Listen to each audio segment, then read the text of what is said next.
Finalmente saiu Invencível, galera. Tipo, pra mim, uma das melhores coisas que eu vi nos últimos anos. Muita pancadaria, multiverso, novos vilões. Será que vale a pena acompanhar mais uma série de heróis falando de multiverso? Já pensou? Vem comigo que eu vou te contar tudo agora. Análise detalhada do primeiro episódio e do que a gente pode esperar pra série como um todo. É top demais.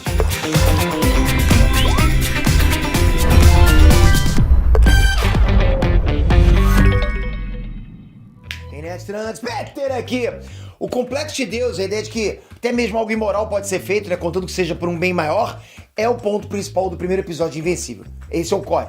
Vamos fazer uma análise completa dos temas, comparações com HQs e, claro, né, ver se vale a pena ou não assistir a segunda temporada de Invencível. Será que a Amazon mandou bem ou o padrão de qualidade caiu? Pode acontecer. Já vimos acontecer isso em algumas outras obras, né? Primeira temporada maravilhosa, segunda cai pra caraca, né? Vamos ver tudo isso agora. Mas antes, se puder, deixei 6 links aqui embaixo do IBEST, galera. Eu peço muito pra vocês, porque vai que um de vocês ainda não votou, aí pode dar uma força gigante, porque um voto empurra muito a gente pra frente, né? Porque é muito difícil conseguir voto, não é todo mundo que quer tocar, é só isso que eu penso, só tocar e confirmar lá. Não precisa fazer cadastro, é só você se logar com a Apple, ou com a sua conta da Apple, ou com a sua conta do Google, enfim, é bem facinho. Fazendo isso, você pode tornar o impossível possível, porque com a galera que a gente tá competindo agora, ó, é difícil pra caramba vencer. Mas eu acredito. Obrigado de coração, galera, valeu, hein? Ó, presta atenção, como é que começa o episódio? Começa com a batalha entre o Imortal e o Invencível, uma cena muito bem feita, inclusive, que confunde geral, tava totalmente perdido ali, porque a forma como o Imortal fala com o Invencível parece que tá tudo acontecendo depois da batalha final entre o Omni-Man e o Invencível na primeira temporada. Eu falei, o que aconteceu aqui? Tipo, o Invencível lutando com o Imortal? Por quê? Mas não, essa luta tá acontecendo num universo completamente diferente. No universo, ou seja, um universo alternativo dentro do multiverso, onde o Invencível ficou do lado do pai dele, do Omni-Man, nessa ideia de tomar a Terra e inserir ela no Império Viltron. Ou seja, é um multiverso. O que a gente acompanhou na primeira temporada, não. O Invencível ficou contra o pai dele. Mas na maioria, não. Na maioria, o Invencível ficou do lado do pai dele. E um detalhe importante aqui é que toda essa cena nesse universo paralelo mostra o Invencível relativizando, justificando os atos brutais dele e do pai dele.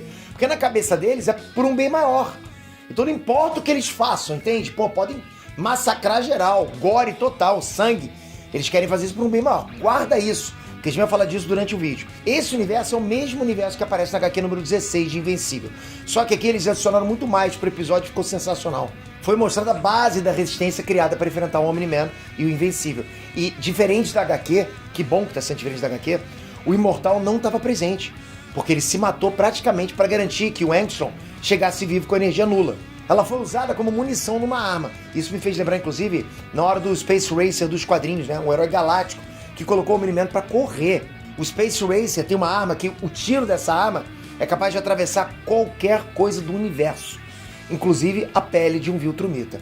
Infelizmente não chegou nem perto da arma do Space Racer, porque o Omni-Man voltou tranquilo depois de levar um tiro a queima-roupa. E quem deu o tiro foi o robô, que nesse universo paralelo não clonou o Rex pra criar um novo corpo pra ele. Mas assim, né, por outro lado, além de controlar o corpo robótico, ele também usa o corpo que permite ele viver. O Omni-Man deixa ele morrer sem ar e fala que ele nem deveria ter nascido, ou seja, crueldade pura. Mas isso não foi a coisa mais cruel da cena, porque o Invencível, olha isso, o Invencível, nesse momento, ele foi capaz de quebrar o pescoço da Eve atômica de uma forma que ela não morre, ele não quis matar ela, só quis que ela não se mexesse nunca mais, deixou ela paralítica, vai ficar vegetando, e o Invencível vai visitar ela quando ele quiser. Olha isso, cara, olha o nível de crueldade que chegou esse cara, esse Invencível, entende? Como sempre no discurso deles, estão fazendo todo esse mal pelo bem.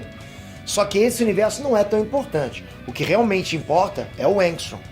E esse Angstrom desse universo ele foi puxado por um portal que mais tarde a gente descobriu que foi feito pelo Angstrom Livre, capaz de criar portais multiversais. O poder dele é justamente isso, do Angstrom Livre, ele é capaz de se conectar com qualquer dimensão, qualquer universo, entende? E o Angstrom Livre tá coletando outros Angstrom Livre de outros universos. Por isso que tirou ele, aquele Angstrom Livre, no momento que o Omni-Man ia matar ele, né? O Invencível ia matar ele. E o mais legal aqui, nesse momento, é que a série deu tempo pra gente, né? Pro público conhecer a versão do Angstrom daquela terra lá onde o Omni-Man dominou tudo, né? E matou as pessoas que o Angstrom amava.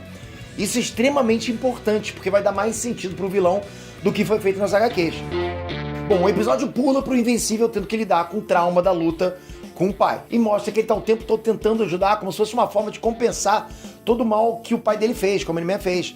A cena dele criando uma onda pra apagar o fogo, né, ajudando outras pessoas, é muito bem feita. Mostra que a animação, inclusive, mantém o estilo da primeira temporada. mas tá ainda melhor. Eu preferi mais animação agora do que na primeira temporada. E tudo fica melhor quando tá tocando Karma Police do Radiohead, né, de fundo. Tá bom demais aquilo. Curioso que o Guardiões da Galáxia Volume 3 também escolheu o Radiohead pra tocar durante o filme, né? Filme de ação tá escolhendo essa banda agora. Enfim, o Invencível percebe que o que ele tá fazendo ainda é pouco. Ele sente isso, entende? Tem que fazer mais pelo que o pai dele fez. Então ele tenta convencer o Cício a deixar ele ajudar com mais frequência. Ele quer poder ajudar. O Cício que não tava deixando, tipo, vai tirar as férias e tal, né? Mas ele queria muito porque queria ajudar, fazer alguma coisa útil. Aqui a gente tem uma diferença gigante dos quadrinhos. Porque nos quadrinhos o Mark é convocado na HQ número 13, logo depois de ser recuperado dos machucados da luta com o pai dele, né? E o Cício convoca ele pra ficar no lugar do Omni-Man. Só que ao mesmo tempo teria que obedecer às ordens do Cício e tá pronto pra quando o Cício chamar. Nessa mesma hora, o Invencível aceita e o Cício entrega pra ele um bip e um microfone de ouvido. A diferença é que essa cena do Cício com o Invencível acontece no episódio 8 da primeira temporada. Só que o Invencível não aceita seguir como herói.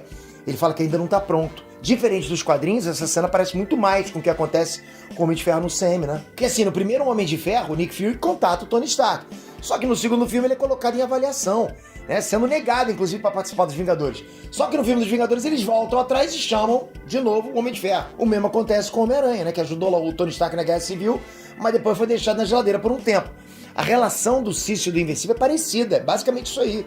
Porque quando um queria, o outro não quis, né? E agora o Invencível quis.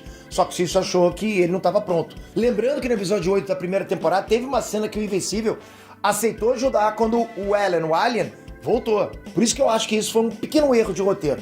Afinal, se o Cício queria o Invencível trabalhando pra ele, não faz sentido ele mudar de ideia tantas vezes, entende?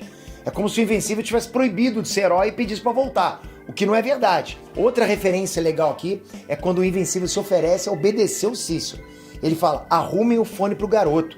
Me lembrou muito o Pantera Negra falando pra darem um escudo pro Steve Rogers em Guerra Infinita. E enquanto tudo isso acontecia, né, o episódio mostrou algumas missões dos Guardiões Globais enfrentando o Gigante. Eu contei a história dele aqui pra vocês na análise do último trailer. Dá só uma olhada, vou deixar aqui, tá? Dá uma olhadinha que vale a pena. Enfim, o Gigante é mesmo uma criança assustada no corpo de uma criatura gigante, né? E os Guardiões do Globo quase não conseguiram derrotar ele. Teve muitas baixas e isso fez com que o Cício colocasse o Imortal como líder dos Guardiões do Globo.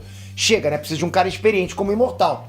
E ele chegou numa panca, ele foi bom pra caraca, né? E na mesma cena eles colocaram o Bulletproof como novo integrante da equipe. Chegou ali tirando onda também. Eu vou usar o nome em português dele, ok? Que ficou como Blindado. Aliás, debocharam do nome dele ali. Esse cara também recebeu uma análise muito boa na análise do trailer que eu coloquei pra vocês, tá? Dá uma olhada lá, já deixei aqui no card, ok? A diferença dessa cena é que nas HQs, esse momento que o Blindado entra pra equipe é o momento que o Imortal é indicado pelo Cício como consultor dos Guardiões do Globo. Isso rola na HQ número 14, mas o robô só é demitido do cargo de líder na HQ número 16, né, onde ele passa lá a ser só mais um membro da equipe. E um detalhe curioso, galera, é que nessa época das HQs, ele ainda era só um robô, não tinha um corpo clonado, né, por isso que ele foi rebaixado por incompetência mesmo. Na série ficou claro que ele vacilou algumas vezes por não conseguir controlar esse novo corpo dele. Outra coisa que foi estabelecida no plano de fundo foi a máquina do Angstrom, né, que é capaz de colocar o conhecimento de 1000 mentes numa só mente. Que aí permite que o Angstrom espalhe a paz pelos universos. É o que ele quer. Quer a mente de todos os Angstrom nele, numa pessoa só, né? Para poder compartilhar todo esse conhecimento e espalhar a paz no universo. Esse Angstrom é do universo do Invencível principal. Ele é o único que tem poderes. No começo ele parece mesmo ser bom, né? Ele quer paz, ele quer ajudar as pessoas. Mas como sempre existe um complexo de Deus que justifica os meios dele. Afinal, o cara quer ajudar, beleza, mas para ajudar ele precisa ser o soberano, o mais inteligente. Ao mesmo tempo é ele quem define o que é bom ou ruim no final das contas. Típico de um vilão. O cara quer fazer o bem, mas ele prometeu pro James Mawley lá um universo próprio para eles. Olha isso é bondade aonde? Na boa, galera, é o famoso pelo bem de bilhões eu posso condenar milhares. Isso existe pra caramba, né, na concepção de vilões. E o pior nem isso, o pior é que pro Angstrom, ele é o único, mesmo entre milhares de versões, que deve ter o direito de decidir. Ele lembra bastante os outros vilões dos quadrinhos, como por exemplo aquele que permanece os outros Kangs, né? Lembra muito do Totino em Guerras Secretas, o Thanos do CM, aquele ideal que dane-se, eu vou passar por cima de tudo, mas o que eu penso é o melhor pra todo mundo. Mas mesmo assim ele tem uma linha moral, ele percorre meio que uma linha moral, entende? Isso difere, deixa ele um pouco diferente dos outros vilões dos quadrinhos, porque quando foi necessário matar uma única pessoa inocente, ele decidiu desistir do projeto dele. Por fim, morreu quase todas as variantes dos Miller ali, do próprio Angstrom, né? Restou só uma de cada. Essa cena é muito importante e é bem diferente das HQs. Nas HQs, os Millers principais são arremessados pelo Invencível. Então quando acontece a explosão, eles estão fora do local. E um dos gêmeos usa o outro como escudo para se proteger. Então quando ele encontra o Angstrom, o vilão acha que deu tudo certo. Mas ele percebe o que aconteceu com o corpo dele e joga a culpa no Invencível, sem se lembrar que foi ele mesmo que quis tirar o capacete para salvar o herói. Basicamente ele perdeu a linha moral dele aí, nesse ponto. Essa cena fica muito melhor na série, porque aqui o Angstrom esquece o que ele fez, ok. Mas o que faz ele ter raiva do Invencível é o fato dele ter absorvido as memórias daquela variante dele, do começo do episódio, que vivia no mundo onde o Invencível era o vilão. As memórias estão o tempo todo se misturando. Ele não sabe quem é ele mais e nem o que aconteceu de verdade. Então, por mais que naquele universo, que é o principal, ele saiba que o Invencível é um cara bom, agora a memória dele está misturada com os outros Angstrom que sabem que o Invencível é um cara mau. Então, e agora? O Invencível é bom ou mal? Entende? Pra ele agora é mal. Muito mais interessante do que ter ódio só porque se transformou num monstro. Isso é bacana, isso tem um background. Essa diferença mostra que a Amazon vai ter um cuidado maior com o Angstrom livre na série. Então, se ele já era um vilão casca grossa na HQ, na série vai ficar ainda melhor. Eu gosto disso, porque a gente não precisa ficar totalmente guiado pela HQ, ou seja, não leva spoiler, né? Pra quem lê o HQ. Antes de falar do Invencível, eu queria lembrar pra vocês que a Debbie tá extremamente arrasada com tudo que o Omni-Man fez. Ela recebeu a visita da Olga, a viúva do Vento Vermelho, membro dos Guardiões do Globo, que o Omni-Man matou. Ela aparece no velório lá na primeira temporada e depois vai pra Rússia. Eu não sei se vocês repararam, mas ela deixou um cartão pra Debbie. Nesse cartão tá escrito SOS em código Morse. E teve também uma rápida participação da Ivy Atômica nesse episódio. Lembra muito a cena da MJ e do Peter conversando no teto da escola. Foi pouca coisa.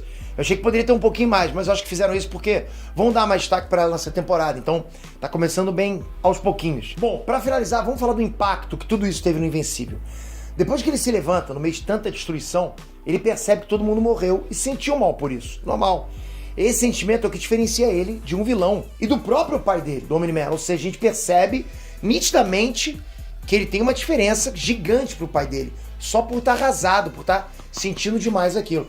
Nessa cena, inclusive, o Cício diz que ele fez o certo, que os culpados foram os gêmeos que começaram tudo isso. E aí a gente volta para a ideia de que, por um bem maior, a gente pode passar do limite em algum momento. É isso que o Angstrom, o Cício e o Omni-Man têm em comum. Todos eles, de acordo com o próprio propósito, acham que estão fazendo algo para um bem maior. Claro, o Omni-Man é o mais desumano, não tem nem dúvida disso. Só que na perspectiva dele, não. É isso que eu tô querendo explicar. Na visão do Omni-Man, ele é um cara bom, ele quer o bem para todo mundo. E o Invencível não concorda com isso. É isso que difere ele dos outros. Os meios não justificam os fins pro Invencível. Pro Omni-Man, sim, entende? Tanto faz. Eu vou adiantar, essa diferença de perspectiva vai dar treta entre o Cício e o Invencível no futuro. Pode anotar isso. No fim do episódio, o Invencível descobre que passou na universidade junto com Amber, né? E com certeza vão ver outros detalhes, né, nos quadrinhos depois disso. Só que por causa das mudanças cronológicas que a série tá fazendo e fez, é possível que boa parte do que vem por aí é inédito, ok? Então eu tô muito ansioso pra ver de verdade. A Amazon não decepcionou, acabou de enviar e encaixou o Invencível. Deu nem tempo de respirar.